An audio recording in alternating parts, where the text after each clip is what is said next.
SG4, inspirando a excelência.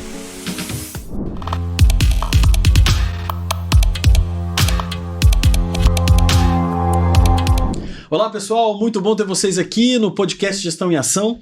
Mais um episódio para a gente conversar com duas pessoas. Hoje temos dois convidados, dois profissionais que estão na jornada da sustentabilidade e vão trazer histórias interessantíssimas aqui. Recebo o Michel Goya, que é diretor executivo da OPME Log, e também o Edgar Raul, que é um especialista, um advogado especialista em direitos humanos, que os dois vão trazer histórias fantásticas e muito interessantes para a gente da jornada de sustentabilidade. Michel, Edgar, sejam bem-vindos, muito bom ter vocês aqui no programa. Obrigado pelo convite, Ivo. Satisfação enorme, muito bom dia, Ivo, e toda a audiência. Espero que os próximos minutos sejam importantes para o desenvolvimento pessoal de cada um, de nós e de vocês também. Muito bom. Meninos, se apresentem, por favor. O Michel conta a sua história como executivo da OPME Log, você também, depois Edgar, a sua jornada como advogado e também especialista em direitos humanos. Fale um pouco para a gente da história de vocês.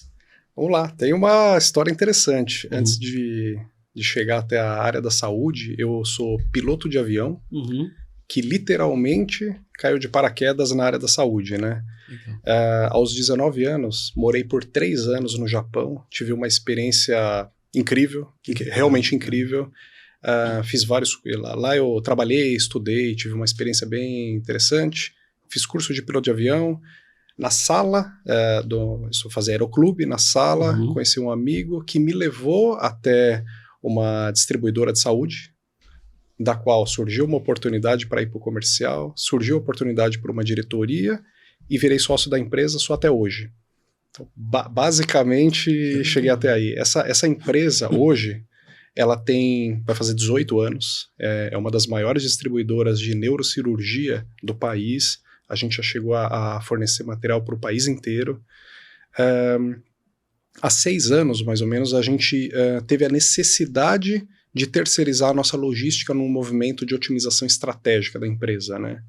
A gente procurou um operador logístico especialista em OPME que nos atendesse com todas as particularidades de neurocirurgia, né? E não encontrou. A gente sentei com o meu sócio, a gente resolveu montar a OPME Log. É uma empresa focada em logística de OPME, dispositivos médicos, cirúrgicos, que inclui logística reversa, com toda a complexidade, e a gente presta serviço hoje para distribuidores e fabricantes, tanto de fora como daqui. A empresa vai muito bem, graças a Deus. Muito bom. E você, Edgar, conta pra gente sua história. Bom, a minha história, ela não é linear. Eu sou advogado e formado e trabalhava no mercado corporativo. E no ano de 2014, quando eu tinha 27 anos, 26 anos de idade, eu resolvi mudar a minha carreira e a minha vida, porque ao se falar sobre direitos humanos, eu não entendia o que significava essa gramática na prática, o que são os direitos humanos na prática. Então eu venho de 2 famílias privilegiadas e dentro da minha história até então eu não tinha nenhum caso de opressão. Então eu escrevi um projeto que chama Hands-on Human Rights, que a tradução é Direitos Humanos Mão na Massa, porque eu queria entender as violações de direitos humanos onde elas acontecem, né? Então eu escrevi esse projeto, fui convidado aí para os Estados Unidos, morei em Nova York. Naquela época a gente tinha a questão da Síria, que estava em muita evidência, e morando em Nova York e trabalhando com 2 organizações lá, eu entendi que os direitos humanos também é um mercado que movimenta muito dinheiro, e eu resolvi ir para a Turquia para entender esse fluxo migratório dos sírios até a Europa. Na Turquia, eu trabalhei como se fosse um voluntário independente, e de repente, diante daquela situação, eu resolvi viajar como se fosse um deles, né? Então eu fiz uma imersão, viajei da Turquia até a Alemanha fingindo ser um refugiado, e essa história ela aconteceu conjuntamente com a história do filme que foi lançado recentemente do Netflix, das nadadoras, inclusive a Sara. A Sara a gente se conhece porque a gente viveu praticamente a mesma trajetória, e ao chegar na Alemanha eu fui acolhido por uma jornalista do Bahrein e ela me disse, agora você precisa entender de onde a gente vem, né? E aí eu fui pro Oeste Asiático, o que a gente chama numa definição mais política de Oriente Médio, e ali eu vivenciei durante alguns anos o conflito em si, né? Então, a partir dessa trajetória de viajar como se fosse um refugiado, de vivenciar também as guerras, algumas universidades na Europa, nos Estados Unidos e no Oeste Asiático começaram a me convidar para eu contar o que eu vivenciei, o que eu vivi naquelas regiões, porque o refugiado ele não pode contar, porque se ele está tentando um asilo num país, ele não pode criticar aquele país. Então eu acabei virando um comunicador sobre o tema refúgio. Em 2017, quando eu já estava nos Estados Unidos, eu fui convidado por alguns europeus para fazer uma marcha, que o nome é Marcha Civil por Alepo, e a gente caminhou da Alemanha até a Turquia. A ideia era ir até a Síria, foram 8 meses caminhando. Eu coordenei essa marcha porque eu era a única pessoa que já tinha vivido essa rota. Então eu fiz a rota ao contrário, né? Esse projeto, isso aqui não é mérito nenhum, mas é um dado, ele foi nomeado para o Prêmio Nobel em 2017, e depois de toda essa trajetória, eu acabei me tornando um amigo da humanidade no sentido de tentar juntar, aproximar o setor privado do terceiro setor. Perfeito. E fazer uma triangulação entre setor privado, terceiro setor e os governos, né? Hoje eu ocupo uma posição de diretoria de uma empresa, eu sou diretor de Relações Institucionais e Sustentabilidade. Eu abri a minha própria instituição sem fins lucrativos, que chama Direitos Humanos Mão na Massa, Hands on Human Rights. Sou conselheiro da rede Mondó, que é uma rede que foi criada no Marajó, para dar uma resposta pro Marajó. Sou membro também da Anistia Internacional em Nova York, e a minha função hoje como um ser humano é tentar melhorar como pessoa e entender que toda a minha trajetória pessoal e profissional está em construção, e eu defendo muito a boa convivência entre as pessoas e entre as instituições. Então a história longa curta é essa. Muito bom. E vocês estão juntos aqui porque hoje a PME Log, que é uma empresa que tem o apoio, né, do Edgar para isso, né, Michel? Hoje Exato. Vocês estão juntos, né, acredito que hoje até a jornada da PME Log e das suas empresas, né, que são algumas empresas, tem o apoio, né, do Edgar nessa jornada, pelo conhecimento dele, pela estrutura dele. Ele te assessora em algumas orientações, é isso? O Edgar, antes do vínculo sobre sustentabilidade, né, é um grande amigo. Então a gente se conhece há muitos anos, tem um carinho enorme um pelo outro, um respeito, eu tenho uma admiração enorme por toda essa trajetória espetacular, essa experiência de vida que ele vem colecionando, né?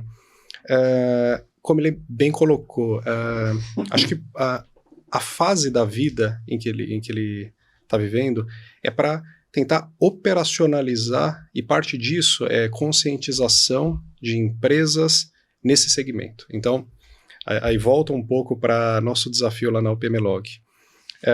Eu me vi do começo da pandemia, 2020, lá entre janeiro e fevereiro, com um grande desafio. Então a gente tinha construído uma empresa pequena, que existe sim a retaguarda de um grupo, mas os negócios são independentes, né? Então, estava com esse projeto e precisava encontrar clientes. É característica do nosso business que os clientes são grandes multinacionais. Existem sim empresas nacionais, mas são sempre empresas muito grandes. Então, como Johnson & Johnson, sim. Abbott, Roche, Medtronic e por aí vai. Então, como que o Michel, como a marca que acabou de lançar, ainda desconhecida, acessa essas empresas gigantes, esses conglomerados gigantescos? Então, eu conectei, assim, em brainstorm, almoço, né, tentando falar, cara, eu preciso fazer isso. E na minha vida mesmo, na minha vida pessoal, eu já, dentro do possível, eu tenho uma rotina e uma conscientização sobre sustentabilidade, principalmente no âmbito do meio ambiente. Então, é impressionante. A gente estava nos Estados Unidos mês passado, cara, o que se produz de lixo numa única refeição é assustador, né? Comento com a Renata. Fast food aqui no Brasil é assim, você sai com um monte de embalagem. Mas é uma loucura, pacote, sabe assim? E às vezes numa refeição você tem um monte de garrafa de não sei o que, pote, papel pra caramba, e abre um papel dentro de uma embalagem que envolve uma segunda embalagem e tal. Assim, sem nenhum tipo de exagero, me incomoda um pouco o excesso disso, sabe? Eu acho que a gente tem que tentar trazer para a nossa realidade o que a gente está disposto a fazer de fato, né? Acho que cada um colaborando um pouquinho, a gente constrói um mundo genuinamente melhor para o futuro. Perfeito, concordo. O fato, eu estava com esse projeto, a empresa, precisando acessar novos clientes e tentando chamar a atenção desses caras. A gente teve a ideia de criar uma célula, uma BU de sustentabilidade na empresa, porque une uma filosofia nossa, uma vontade que eu sempre tive, e você cria um diferencial que normalmente chama a atenção de empresa grande. É fato isso. Agora, como que uma empresa pequena, que acabou de nascer, constrói uma célula de sustentabilidade? Na minha cabeça, e isso eu estou falando no comecinho da pandemia agora, na minha cabeça era assunto de empresa grande. Foi aí que, em diversas conversas com o Edgar, eu percebi que absolutamente qualquer empresa consegue, com pequenas iniciativas, dar passos gigantes que realmente fazem bastante diferença, sabe? A gente começou uma criação, a gente está na jornada, início da jornada ainda, né? Então a gente iniciou uma jornada de sustentabilidade. A OPMLog, ela foi a primeira empresa do setor a assinar o Pacto Global na ONU, onde a gente se compromete a executar algumas ODSs e a gente, dentro do possível, vem fazendo a nossa parte, né? Muito bom. E tem um normal, né, pessoal? É claro que essa pergunta, eu normalmente faço mais para eu ter um raciocínio de vocês, mas hoje, né, gestão, você gerenciar melhor uma empresa, você ter uma jornada, porque sustentabilidade é o ato de sustentar, né? É você sustentar a sua empresa dentro de uma jornada de respeito às questões ambientais, sociais, e que você governe bem a sua organização de uma forma responsável ali. Mas o tema gestão e sustentabilidade, né, hoje, no ponto de vista de vocês, não só na OPMLog ou nas outras empresas que você é proprietário, e na sua jornada, né, Edgar, até a jornada do Michel e do Edgar, é muito interessante que vocês têm, eu digo, caminhos convergentes. Exato. E vocês têm estradas e de experiência. Você viveu no Japão, você morou nos Estados Unidos, cada um tem uma vida técnica, profissional e pessoal particular, mas vocês têm conexões, né? Juntos, além de amigos, né, vocês trocam questões técnicas e estratégia. Como é que vocês olham o tema gestão e sustentabilidade, não só nas empresas de vocês, aí eu quero abrir um pouco a pergunta, porque vocês têm uma visão ampla do tema, na nossa jornada como cidadão, né? Principalmente voltado ao Brasil especificamente. Porque discutir sustentabilidade no Japão é uma coisa, discutir sustentabilidade nos Estados Unidos ou na Europa tem particularidades. Obviamente o tema central é o mesmo, mas vamos olhar o desafio no Brasil, né? Um país que hoje está passando por questões climáticas severas. A gente está vendo aí diversos eventos estão acontecendo no Brasil de questões climáticas, e como que isso hoje, no ponto de vista de vocês, qual que é a importância disso na nossa jornada de futuro, nossa jornada de país? Eu queria ouvir um pouco vocês sobre isso, na opinião de vocês, né, e porque eu acho que vocês têm uma riqueza muito grande para trazer um conteúdo interessante. Ivo, eu entendo que o primeiro passo é a gente entender que a gente é corresponsável por tudo que acontece, seja no Brasil, seja no planeta. Então, quando o Michel me convidou para a gente discutir sustentabilidade na OPMLog, para uma pessoa, para um profissional que viveu zonas de conflito, que se colocou numa situação de vulnerabilidade, que conversou com diversos governos, com as agências das Nações Unidas, entre outras organizações internacionais, a gente enxerga o setor privado como um setor extremamente importante e estratégico para que essas mudanças, essas melhorias aconteçam de forma significativa. É o que eu falo, né? Se as pessoas me convidam para eu desenvolver algum projeto que não traga mudanças fundamentais, eu não me envolvo. E quando eu conversei com o Michel é um empreendedor que tem esse fogo na barriga dele, né? Então, um empreendedor jovem que direciona a sua empresa num rumo em que ele busca, obviamente, o resultado da empresa dele, que ele é cobrado por isso, sem dúvida alguma, como executivo, mas ele vai além, né? Não é só o resultado financeiro. Então, nessa minha convivência com ele, eu vejo a preocupação dele do posicionamento da empresa em relação aos seus funcionários, o posicionamento da empresa em relação aos seus ativos. Então, é bonito de ver um empresário jovem assumindo a responsabilidade de que ele é corresponsável, né? Então, a minha jornada aqui no Brasil, por exemplo, eu vivo esse país de norte a sul, né? Então, estou com a Operação Acolhida em Roraima. Todos os anos eu vou para o Xingu a convite de uma etnia, né? Os Walapiti, os Meinacos, participar do Quarupi e de momentos de tradição. Deles, né? É um grande evento deles, né? Que não é acessível. E toda vez que eu vou para o Xingu, eu tenho que passar ali pelas estradas do Mato Grosso, onde você vê a desertificação da Amazônia. O Xingu está isolado. E a gente tem que entender que todos somos responsáveis por essa degradação, né? Então, quando a gente pensa em Xingu, quando a gente pensa numa crise humanitária na Venezuela, quando a gente pensa numa crise, numa resposta emergencial que a gente está dando para o Rio Grande do Sul, a gente tem que lembrar que todos nós somos responsáveis e que a nossa gestão empresarial ou gestão pessoal está no jogo, né? Porque é aquela discussão, o que vem antes, né?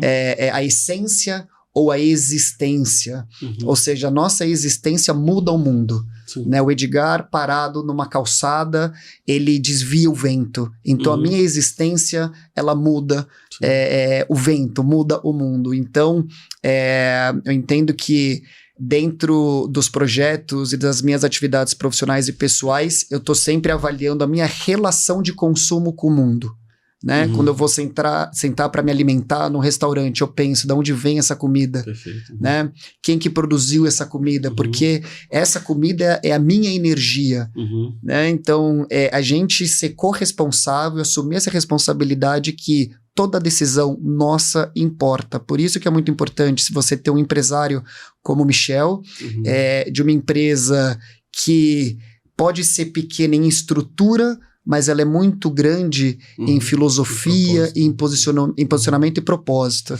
Então, acho que a gestão ela é fundamental, seja uma gestão pessoal ou profissional, para que a gente melhore a nossa convivência a cada dia. Muito bom.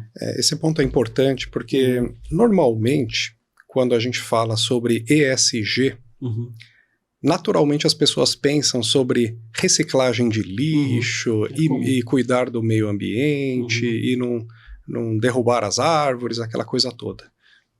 Eu acho que há um ponto em que poucas pessoas pensam é sobre governança, sabe? Então, como você bem colocou, sustentabilidade é basicamente a continuidade daquele programa, daquele projeto, né?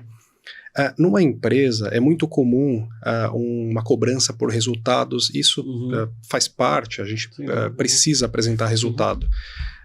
Eu acredito que é possível implementar uma cultura ESG e ser sustentável. Uma empresa sustentável, ela pode ser lucrativa. Então, acho que isso entra como uma disrupção de pessoas que pensam que se desprende muito investimento, muito dinheiro, e entraria até na linha de despesas de uma empresa. ESG, cara, na OPMLog é investimento. A gente realmente acredita que não tem outro caminho para construir um futuro sustentável. E é muito além, sabe? Acho que a própria maneira em que toda a liderança da empresa trata o colaborador. A gente fez até um comunicado segunda-feira que tem um painel de ESG lá na empresa, né? A gente colocou uma frase assim, toda cultura sustentável começa com respeito. Então é respeito da alta liderança para todos os colaboradores. Não importa a situação, não importa a hierarquia ali raça, dentro não importa a posição, sabe? Religião. Então a gente realmente tem uma cultura muito bacana e o que é mais gratificante para mim, quando a gente recebe uma visita de clientes ou parceiros, é perceptível isso. Como a gente está imerso ali no dia a dia, entra na nossa rotina, a gente não percebe o clima, né? Todas as visitas, elas notam a qualidade do clima e normalmente elogiam. Falam, caramba, que clima bacana que é aqui. A gente se sente tão bem-vindo, as pessoas são tão gentis, as pessoas de modo geral tão bem-humoradas, elas são felizes trabalhando. É óbvio que isso vai impactar no resultado da empresa. É óbvio que aquele colaborador, trabalhando feliz, motivado, sabendo que ele é reconhecido, sabendo que existe um esforço para construir aquele ambiente de trabalho que protege e ampara ele, e com detalhes, que aí entra o trabalho da gestão. Então, por exemplo, para aquele auxílio para gestante, existe lá um tempo previsto em lei para gestante se afastar.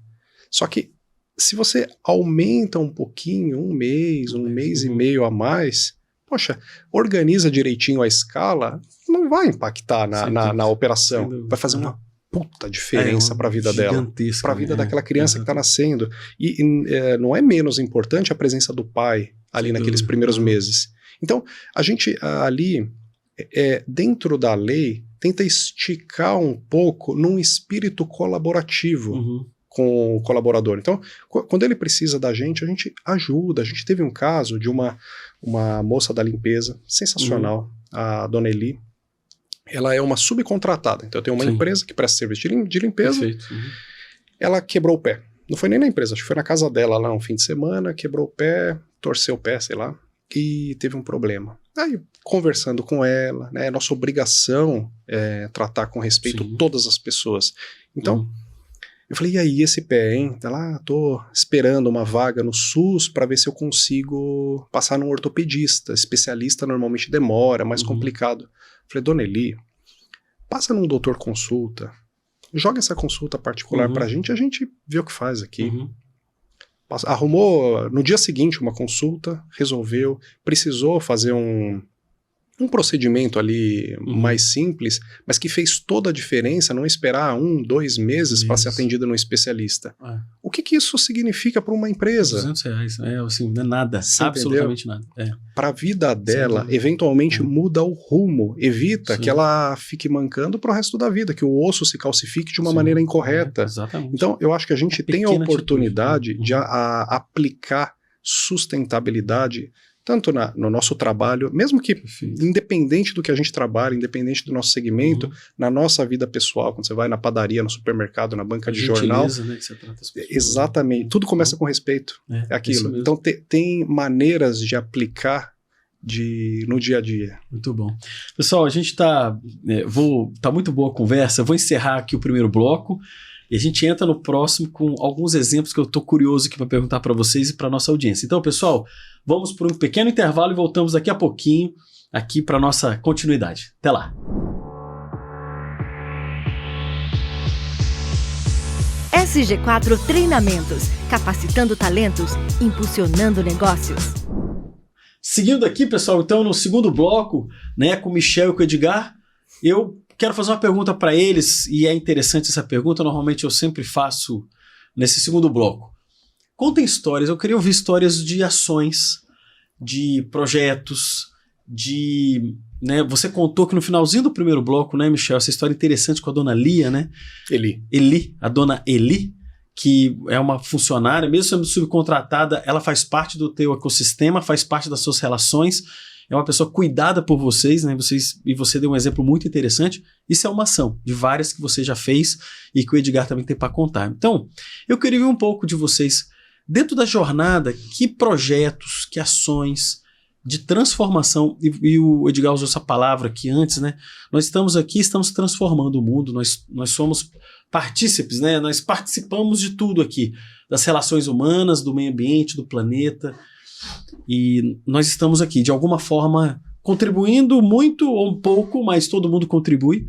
Mas eu queria ouvir histórias de vocês. Vocês têm uma jornada muito interessante, muito curiosa, e ouvir das ações. Então, queria ouvir vocês, né? Esse bloco é interessante para o que mão na massa, né, vocês já fizeram em relação à sustentabilidade. Eu acho que, são várias as ações, vários são os exemplos, mas eu vou tentar fazer um recorte aqui e até para trazer uma melhor justificativa para a audiência, a gente tem que entender que seja um conflito entre dois países ou seja um conflito numa empresa pequena, ambos os conflitos eles estão sendo gerados provavelmente pelo imaginário dos seres humanos que ali ocupam alguma posição. Então eu lembro que quando eu estava viajando como se fosse um refugiado, eu estava no norte da Grécia, na fronteira com a Macedônia, numa cidade que chama Idomeni.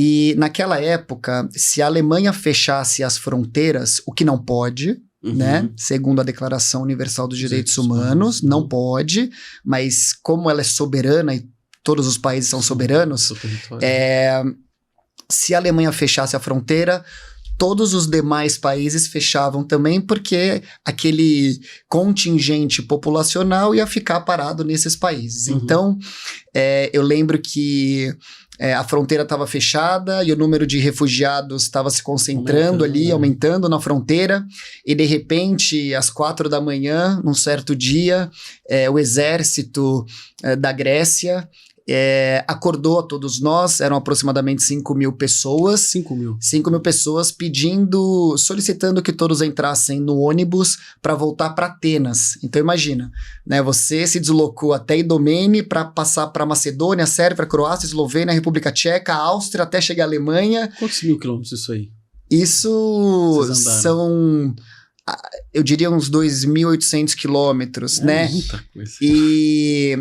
Sim. Então, assim, você voltar à população, e quando eu acordei, eu vi que os ônibus estavam lá, a infantaria estava lá, e eu concordei com a ação ser no horário que foi, né? Tiveram muitos ativistas que criticaram, mas já que a ação ia ser feita, eu concordei, mas teve um caso muito específico ali, que o exército grego, ele tinha um certo tempo para colocar todo mundo no ônibus e voltar para Atenas.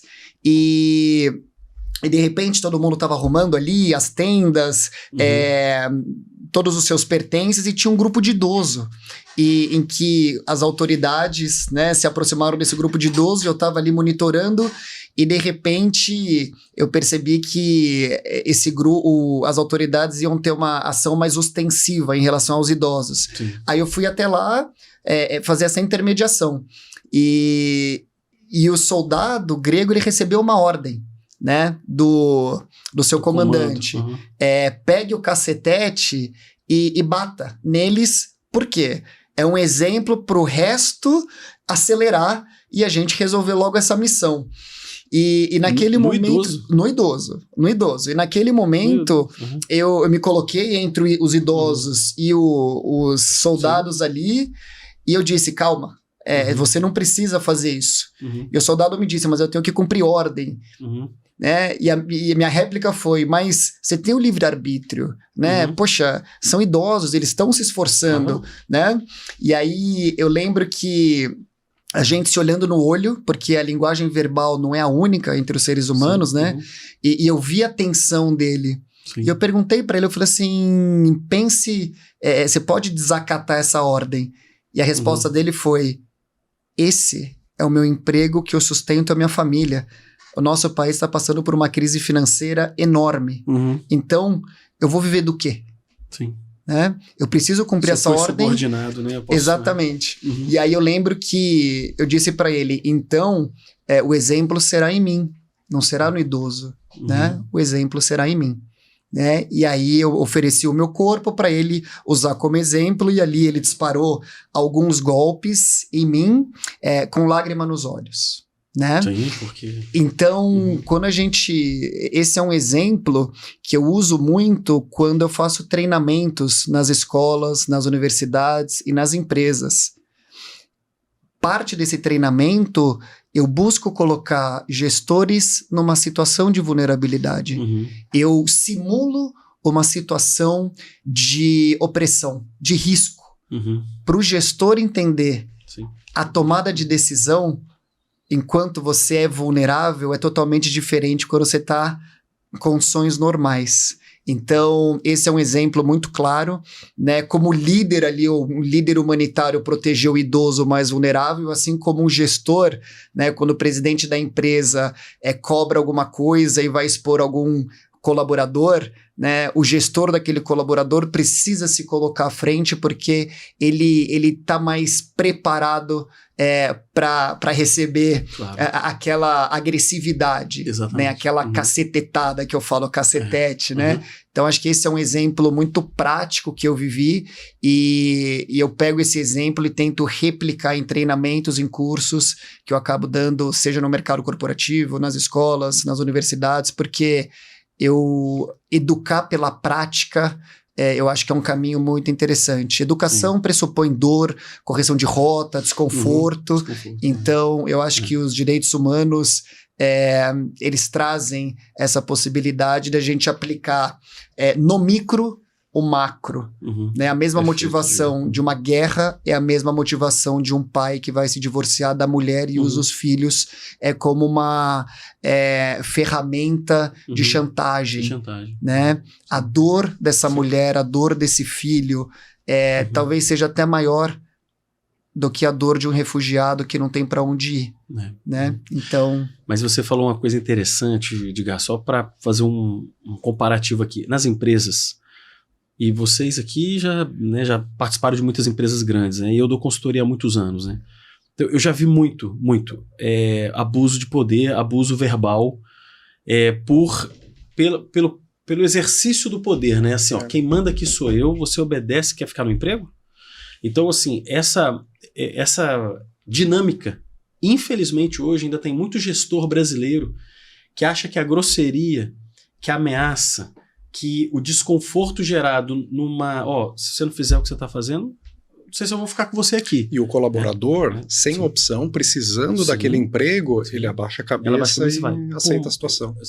E aí passa por assédio moral, muitas vezes até sexual, e assim, e de um desrespeito, porque a gente usou muito a palavra respeito aqui no início, dentro do mundo corporativo, e aí o pessoal fala, isso é comum no Brasil, as empresas pequenas. Não. Já vi muita empresa pequena, média, grande, gigantesca, que 100 mil funcionários, que a gente atende empresa assim, deu observar ali em situações de reuniões, um executivo numa estrutura de poder, ele ofender assim, num nível que você fala, poxa, a outra pessoa, outro profissional, outro executivo que tem uma história, uma família, e tá ouvindo grosserias, ofensas, e assim, você vê como isso ainda na nossa humanidade hoje é muito comum. Algumas situações como essa que vai para um dano, vai para uma agressão física e danosa e machuca as pessoas, mas machuca fisicamente. Mas muita empresa hoje machuca psicologicamente muitas pessoas. É um ambiente de um estresse psicológico tremendo. Tanto que você tem alguns amigos que eu encontro, não tá bem, aí você faz aquela pergunta, você tá bem? A pessoa na tua frente começa a chorar, aí e traz toda uma situação, falando, não está... Estou passando por tal situação. E isso porque em muitos ambientes corporativos, eu acho a sua história, esse contexto, e se você leva isso no treinamento, é muito interessante, você provocar a pessoa porque a outra está numa situação de vulnerabilidade. Porque tem conta para pagar, tem filho, o emprego está difícil. Não é diferente desse soldado grego. E no Brasil isso é muito comum. E as pessoas usam isso de uma forma não respeitosa, né? Então isso... Fazendo um paralelo, eu vejo isso ainda, né? Eu vejo muito executivo de empresa grande empresa, tá, pessoal, que publica relatório de sustentabilidade, coisa mais linda do mundo, coisa mais bonita, aquela capa, e você vê maledicência, fofoca, agressão, coisas desse nível, né? A nossa humanidade tem que crescer muito nesse aspecto, né? Então, e pegando esse gancho, desculpa, Michel, que me veio uma coisa na cabeça aqui, é interessante que a gente está em 2024, a tecnologia já foi. Daqui a pouco, né, a gente vai estar lá visitando Marte, né? E mesmo assim, a gente ainda tem que discutir igualdade de gênero. A gente precisa ainda discutir que a mulher é tão capaz quanto o homem. A gente tem que discutir que o preto, ele não é criminoso. Que o índio não é preguiçoso. Que o índio não é preguiçoso, que o muçulmano não é terrorista. Exatamente. Então, é muito interessante que assim, a tecnologia já foi. O Michel, quando ele traz a vivência dele, das empresas dele, né? A gente até estava comentando aqui agora no intervalo, eu fico imaginando o que é uma chapa num cérebro. Assim, a tecnologia está dentro do nosso cérebro praticamente, né? Só que é isso, né? As empresas, e não só as empresas, mas a gente pegar o tema mulher, que acho que é um dos temas principais do Brasil, né? Eu acho muito curioso quando as pessoas falam, mas a muçulmana em Dubai, ela é oprimida porque ela usa hijab ou ela tá com a burca, sendo que a gente vive num país que tem as maiores taxas de violência contra a mulher do mundo. Né? Então, feminicídio, a misoginia, a luta contra a misoginia, ela é muito complexa. E isso é importante a gente refletir. Eu estou falando da muçulmana em Dubai, mas eu não falo das mulheres que estão no meu entorno. Né? Da colega de trabalho. Da colega de trabalho. Tá do teu né? lado, Ou seja, a gente assiste o assédio e a gente, por causa do nosso emprego, por causa da nossa remuneração, da nossa vida, a gente... o inegociável se torna negociável. Então, eu gosto muito dessa palavra, os inegociáveis. O ESG, a sustentabilidade, tem que trazer para as pessoas o inegociável. Né? Violência contra a mulher, ela não é permitida em nenhum local. Só que ela existe na empresa, existe na família, existe na escola, na universidade, na igreja, na rua. E a gente tem que se conscientizar, né, de que isso não é permitido e ponto final. Fantástico. E como advogado é muito cruel quando me convidam para falar sobre direitos humanos, porque eu falo, o direito, ele é o mínimo da convivência humana, é o mínimo. Antes do direito, o Michel é pai. Né? A relação do Michel com a sua esposa e com a sua filha é uma relação de amor.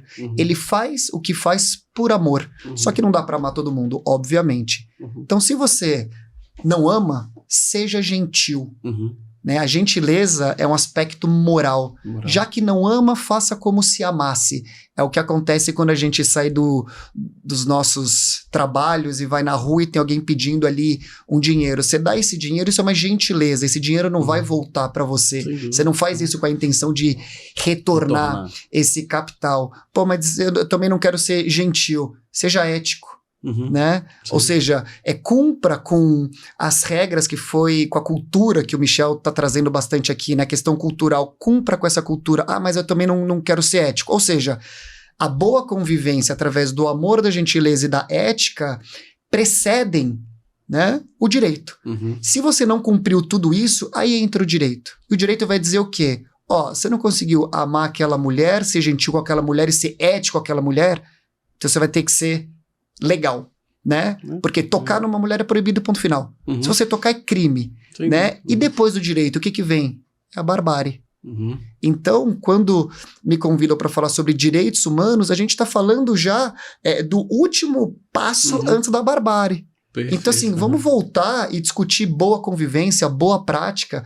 Vamos entender que a gente é uma sociedade fundada na vaidade, né? Se a gente pegar uma sociedade judaica cristã em que você tem ali Lúcifer, o anjo da luz, querendo se tornar Deus, que cai, então é o pecado fundacional da nossa sociedade. Então, as pessoas têm que ter autocríticas e autoanálise sobre si. Né? E parar de projetar sua frustração no outro. Então, acho que esse é um bom ponto. Fantástico. É espetacular, né?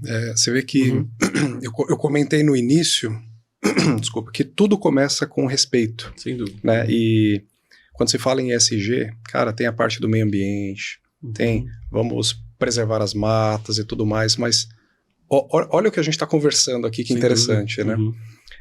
O Brasil, ele tem um problema cultural gravíssimo, cultural e de educação.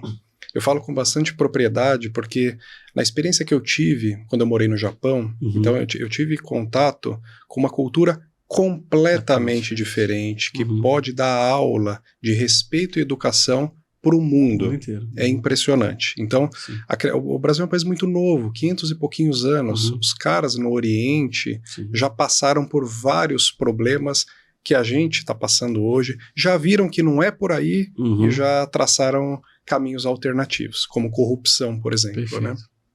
Então, é interessante que assim, tudo começa com uma boa educação, com uma construção de cultura, principalmente de compartilhar. Eu vejo que o brasileiro, ele é muito individualista, então ele sempre toma decisões pensando nele primeiro, pensando no interesse se sobrar próprio. alguma coisa eu te dou. Exato. E é um desafio, sabe? Porque se um pensar diferente, poxa, não vai resolver. Então, a gente está falando aqui sobre mudança de cultura, sabe? Tem um exemplo interessante, que uma coisa que me chocou, ainda no aspecto de cultura, né? O japonês, o oriental, ele é extremamente educado, ele vai te respeitar de uma maneira inimaginável. Mas de uma forma geral, né? De uma forma geral, exatamente. Ele te respeita por você existir. Não existe nenhum tipo de vínculo, nem te conhece, mas o respeito é realmente impressionante. Nasceu ali com ele essa base, a estrutura da pessoa, sabe? Então é muito importante quando você se depara com uma cultura em que tem tão enraizado o respeito. Só que tem problemas sérios ali também, sabe? Por exemplo, é um país extremamente machista.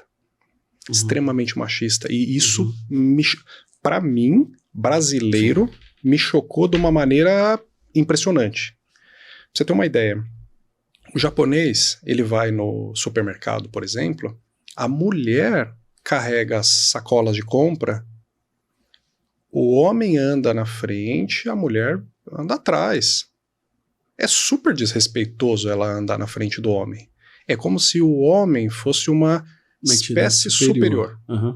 Funciona desse jeito.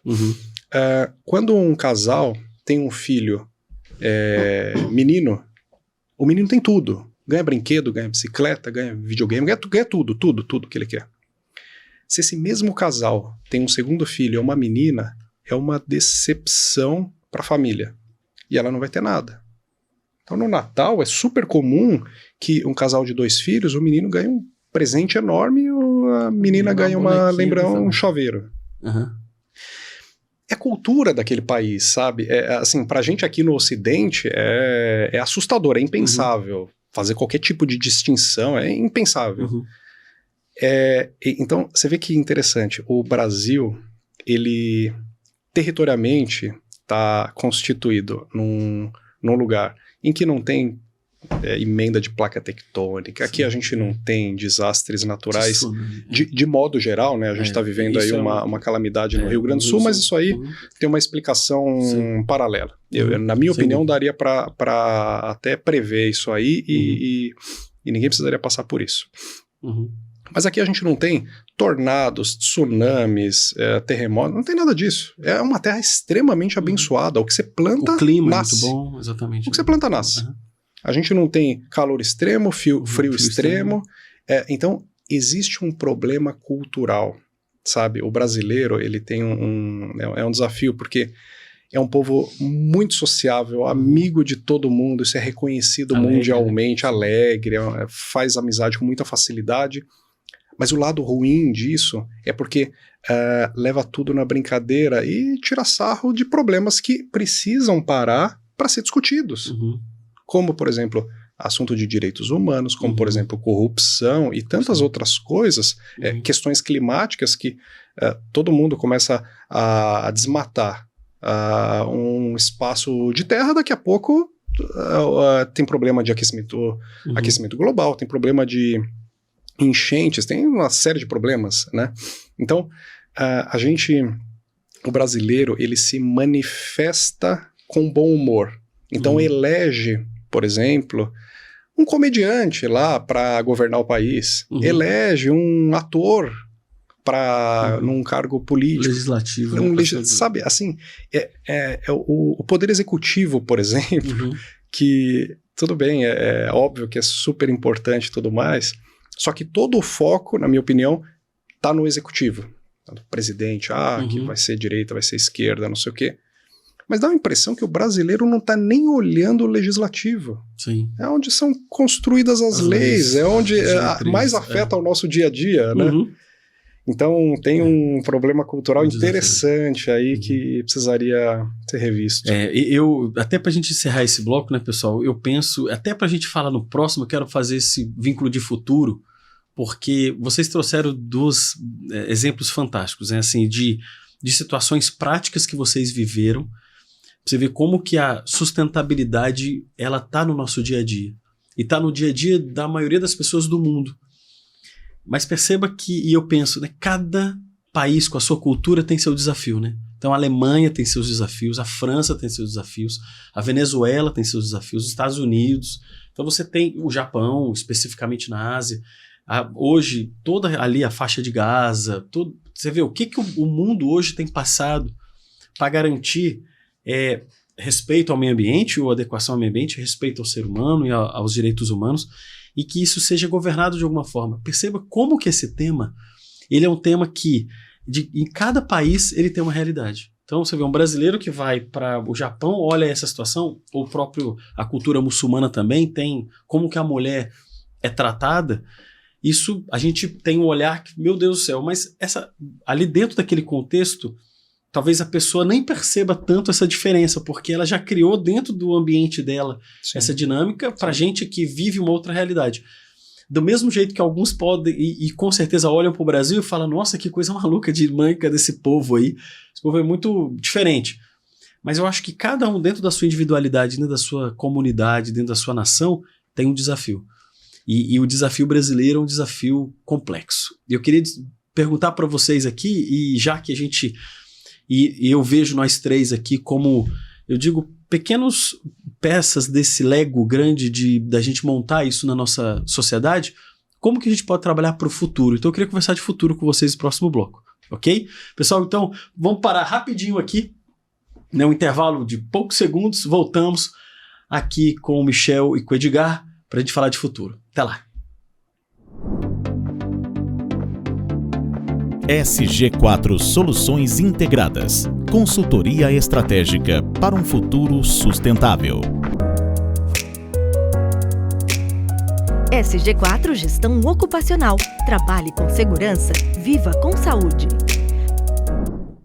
Voltando aqui, pessoal, para o terceiro bloco e último bloco, aqui com o Michel e com o Edgar, essa conversa tão rica e que eu estou gostando muito. E para o terceiro bloco é comum, né, meninos, que eu faça aquela pergunta, né? E o futuro? Como que vocês visualizam? Como que vocês estão engajados? Como que vocês acham que o Brasil daqui a 20 anos, né? Eu gosto de fazer essa provocação, né? Vocês vão estar com 60 ou talvez 50 e poucos anos de idade, né? Eu daqui a 20 anos vou estar com 60, vou estar com 70, porque eu tenho 50. Então, eu me imagino eu com 70 anos trabalhando nesse tema e o que a gente pode estar fazendo. E vocês aqui também nessa jornada. Como que vocês visualizam, o que vocês consideram significativo de mudança para que daqui a 20 anos esse tema que a gente discutiu aqui seja realmente presente nas nossas instituições, na nossa vida? Eu queria ouvir vocês. A OPMLog, ela vai ser a maior e a melhor empresa de logística de OPME. Então, acho que todo o nosso trabalho segue essa premissa. É interessante porque isso aí é mindset. Sim. A gente acreditando onde a gente pode chegar, a gente vai chegar. É meta de longo prazo. Só de tempo só. É questão de tempo. É questão de tempo. Isso aí acho que empreendedor entende com bastante tranquilidade. Para isso, não faz sentido a gente falar de futuro sem ter certeza que vai existir um futuro adequado para a gente viver.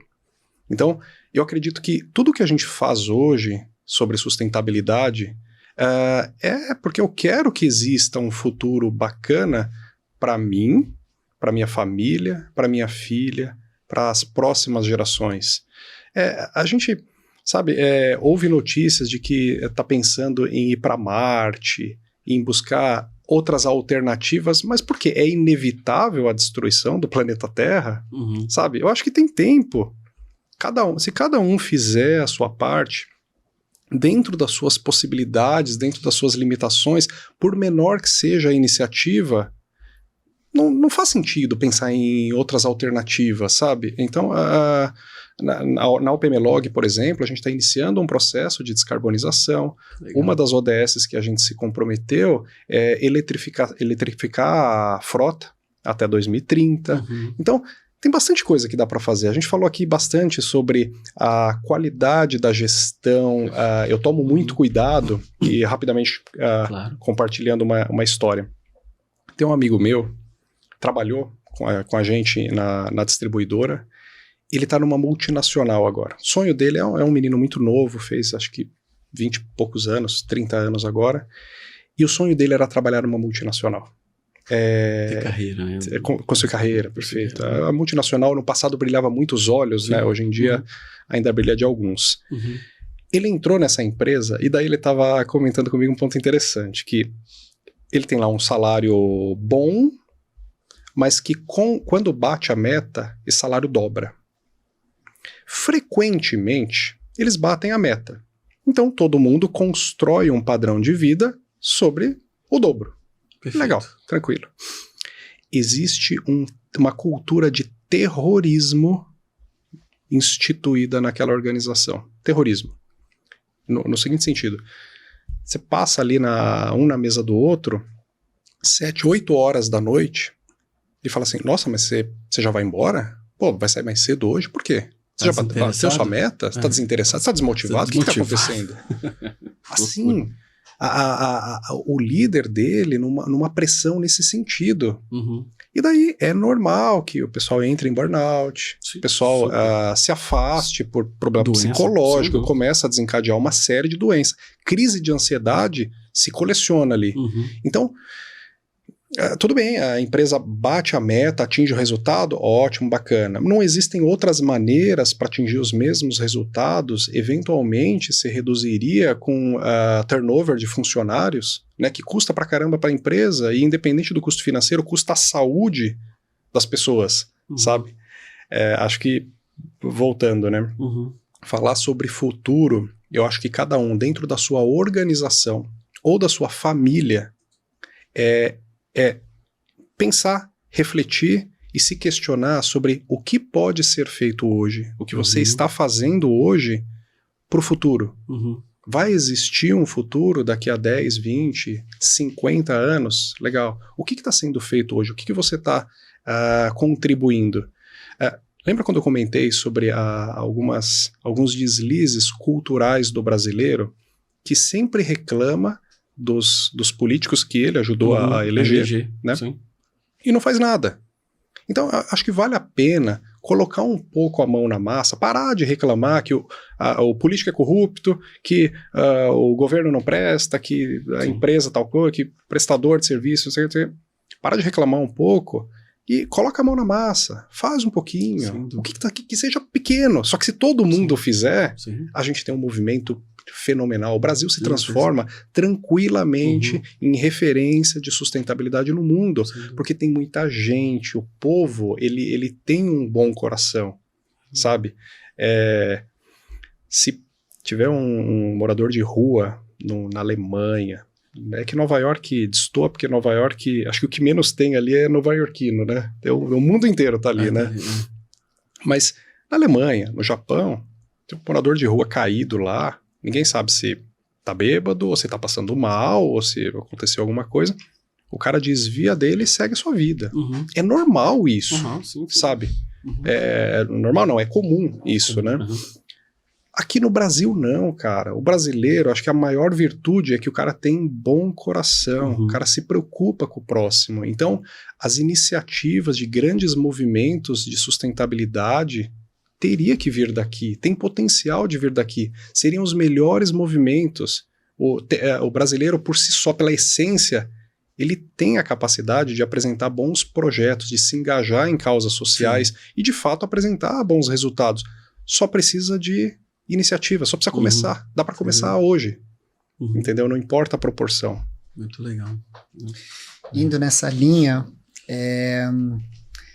falar de futuro é complexo porque eu posso expressar qual é a minha esperança. Sim, né? sua expectativa. É a minha expectativa. Sim. Analisando de uma maneira macro, eu não sou muito otimista em relação a um futuro, ou pelo menos a um futuro próximo, considerando a movimentação das grandes potências atualmente. Então, você vê as Nações Unidas, a ONU foi criada justamente no pós-Segunda Guerra Mundial para que os países não produzissem a catástrofe que foi produzida na Segunda, na Primeira Guerra Mundial. E você vê que a ONU, por mais que ela se esforce, os países são soberanos e eles tomam a decisão que eles entendem ser acertada em relação a determinado conflito. Então você vê hoje grandes potências como Estados Unidos, como Rússia, você vê Israel, Palestina, Turquia, todos se envolvendo, né, numa crise que está escalando. Né? Então isso me preocupa porque talvez estejamos diante aí de mais um conflito mundial. Não que vá acontecer, mas toda a movimentação no presente faz com que a gente acredite que pelo menos isso seja possível. Né? Então há uma preocupação. Quando a gente fala de sustentabilidade, a minha preocupação em relação ao Brasil, ela é muito grande porque o Brasil é um país muito rico. Infelizmente, aqui dentro, a gente não tem essa dimensão.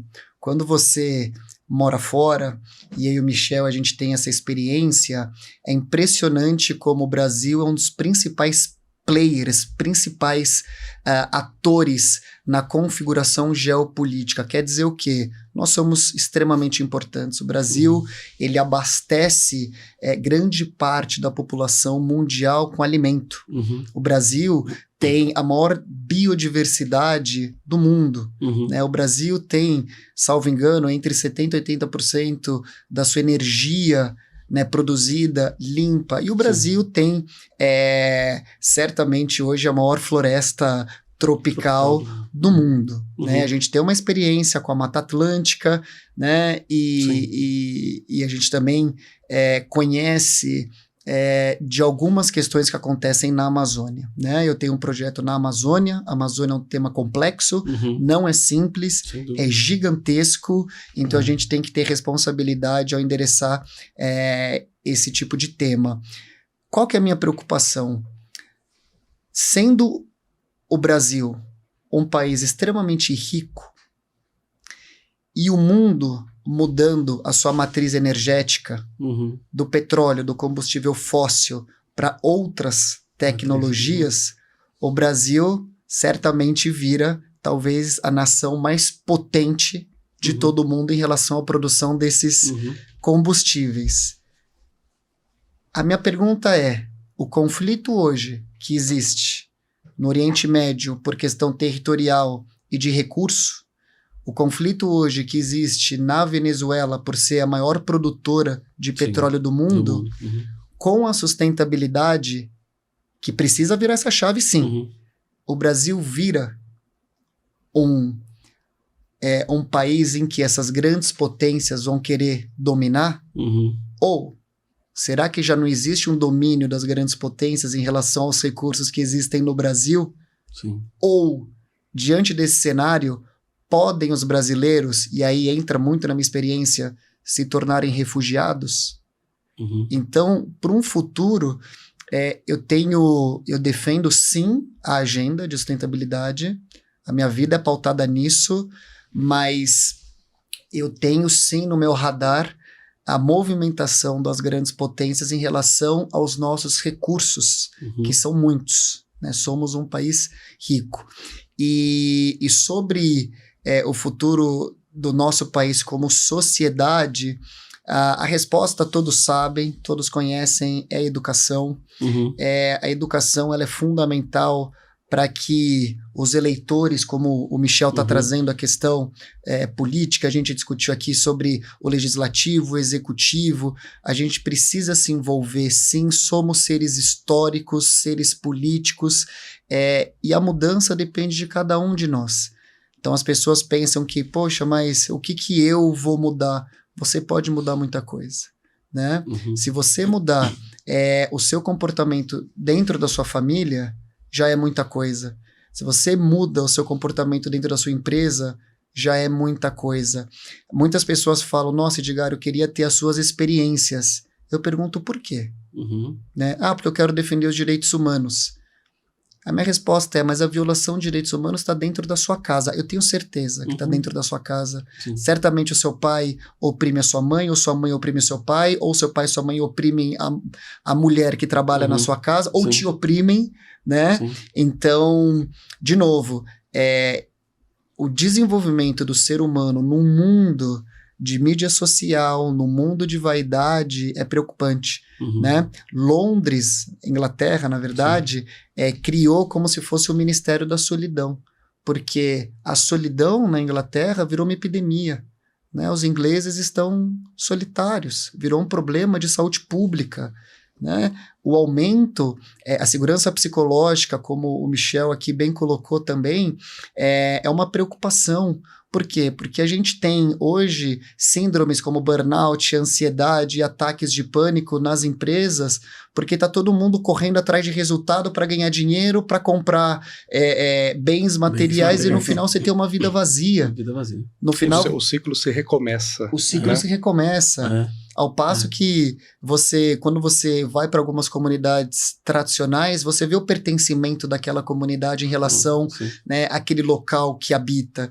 Então, eu sou uma pessoa extremamente otimista. Eu acredito que a educação, não a educação, ou sim a educação, mas a esperança ou a utopia de transformar o outro faz com que a educação seja algo possível. Eu acredito muito na educação, eu destino meu trabalho para os jovens, para a nova geração, justamente para essa nova geração se tornar líderes responsáveis ou mais responsáveis. Não é dizer que não existem líderes responsáveis, sim, existem, mas a gente precisa aumentar esse número de pessoas responsáveis, de pessoas éticas, de pessoas generosas, porque senão daqui a pouco a gente vai regulamentar tudo como os direitos humanos são regulamentados, mas na prática existe um abismo entre a prática e o que está regulamentado. Então a gente já não vive um momento de constitucionalizar os direitos ou de alcançar esses direitos. Esses direitos estão escritos, eles já estão formalizados. A gente precisa praticar esses direitos. Isso depende de cada um de nós. Né? Existe uma coisa que é fazer porque está na cultura, porque você se sente bem, porque você gostaria por iniciativa, e outra porque está na lei. É feito de maneira diferente, sabe? Então acho que a gente precisa construir uma cultura sustentável no Brasil, uma cultura que começa com respeito às minorias, respeito à esposa, aos filhos, ao colega de trabalho, respeito ao próximo, respeito a qualquer pessoa, uma pessoa que você encontra na rua. Então acho que, por exemplo, a gente falou sucintamente sobre política. É impossível entrar num debate político e juntar direita e esquerda. Você não tem agressões sem agressão, é impossível. A gente assiste a cada 2 anos na televisão aqueles debates que deveriam trazer um conteúdo rico para o eleitor se inteirar, entender, conhecer e entender detalhes da proposta de cada candidato. É um circo, é lamentável. Então acho que educação, respeito, e aí a gente começa a criar uma cultura, aí só dessa maneira a gente vai ter um futuro eu acho que de transformação. Um exemplo interessante é o seguinte, quando a gente fala da agenda de sustentabilidade, ESG, quando a gente fala, todos aqui somos signatários do Pacto Global, o Pacto Global tem 10 princípios. Dos 10 princípios, 7 são sobre direitos humanos. Porque a interferência do ser humano na vida do ser humano e na vida do meio ambiente é notável, né? É muito grande. Então, por exemplo, se um ET pousa aqui no mundo e pergunta como vocês, seres humanos, se organizam, né?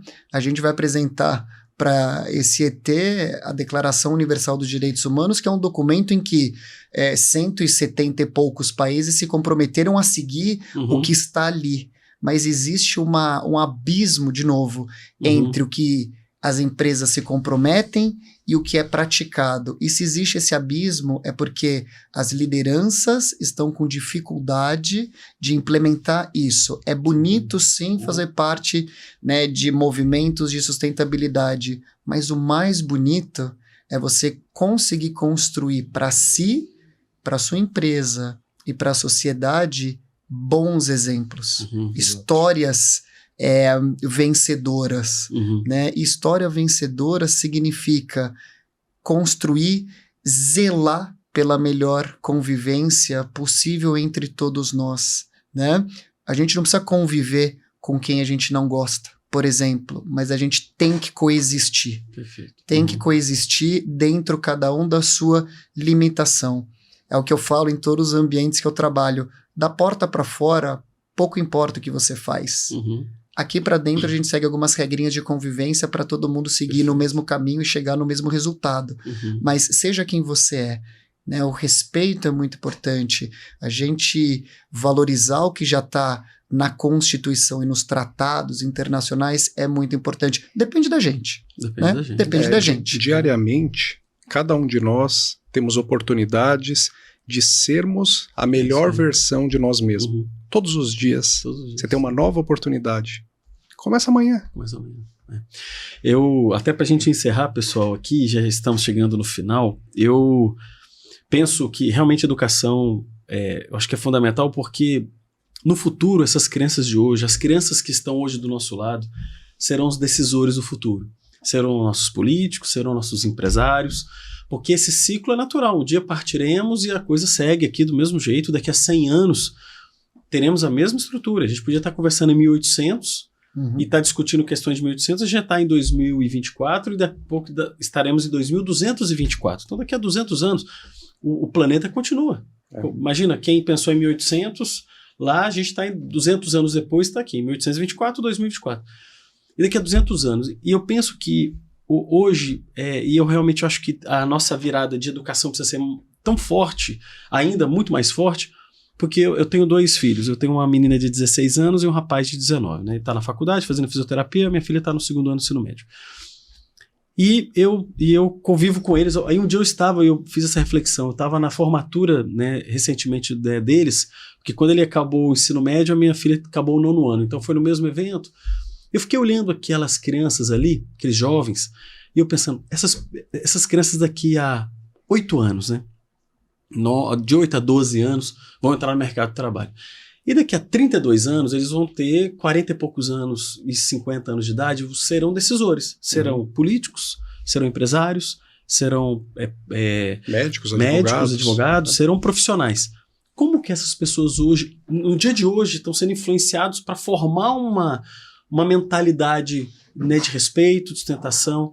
E hoje eu vejo que esse ciclo ainda não está completo, porque quando você conversa hoje, o jovem ele é muito material, ele quer Instagram, ele está muito assim, ele olha pouco para o outro, ele ainda está sendo muito doutrinado hoje na nossa cultura atual a olhar para si, para cuidar de si, para trabalhar dentro de interesses muito mais individuais do que coletivos. Eu acho que a gente ainda tem uma jornada longa também. Eu concordo com você que isso não é uma mudança rápida, mas a gente tem que plantar aqui, né, e fazer o nosso papel, né? Ivo, pegando esse gancho para finalizar, eu concordo 100% com você e parte do meu tempo eu dedico a isso. Que legal. Então eu tenho um projeto que chama, a grosso modo, Rustificando os Jovens.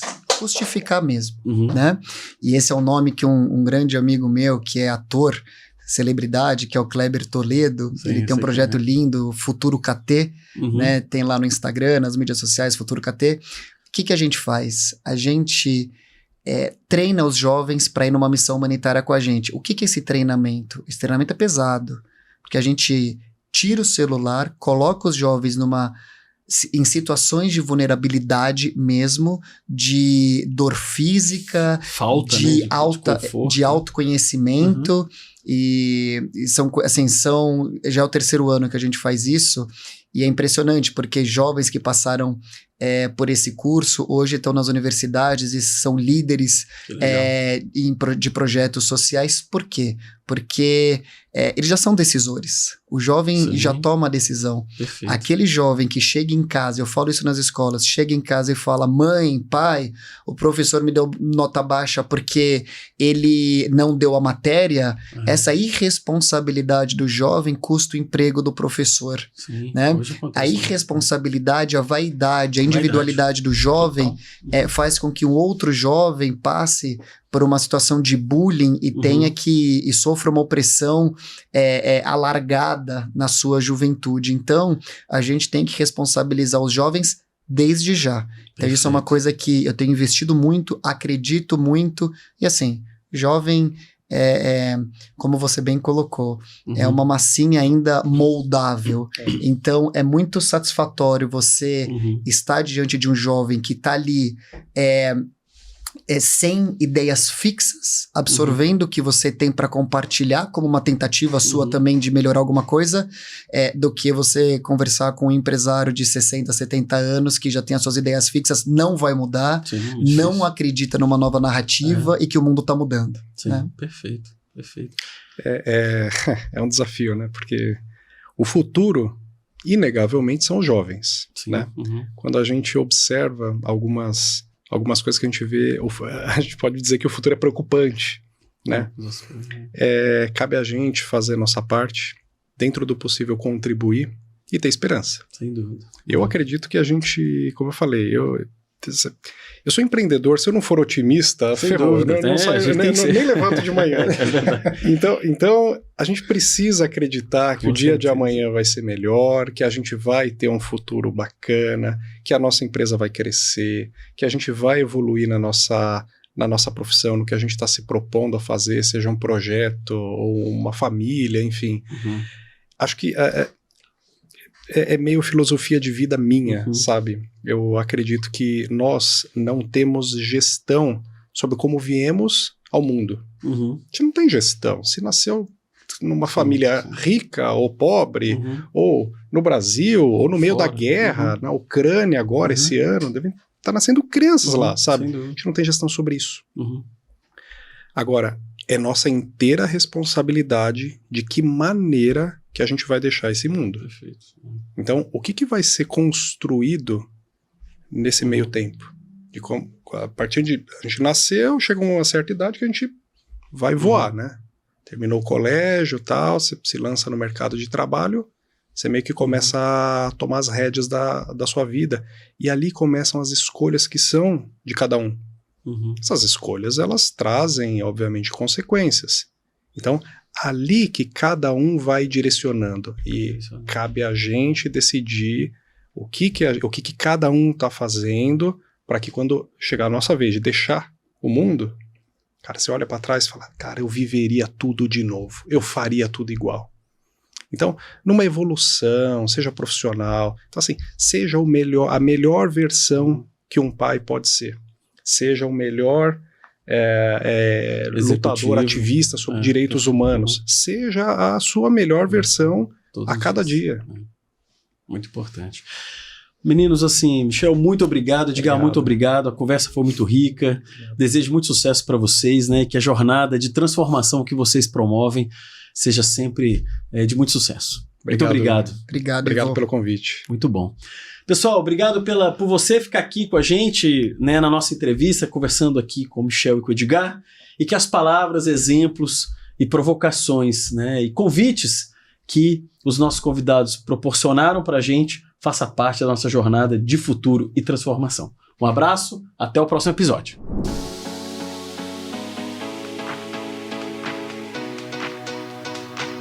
SG4, inspirando a excelência.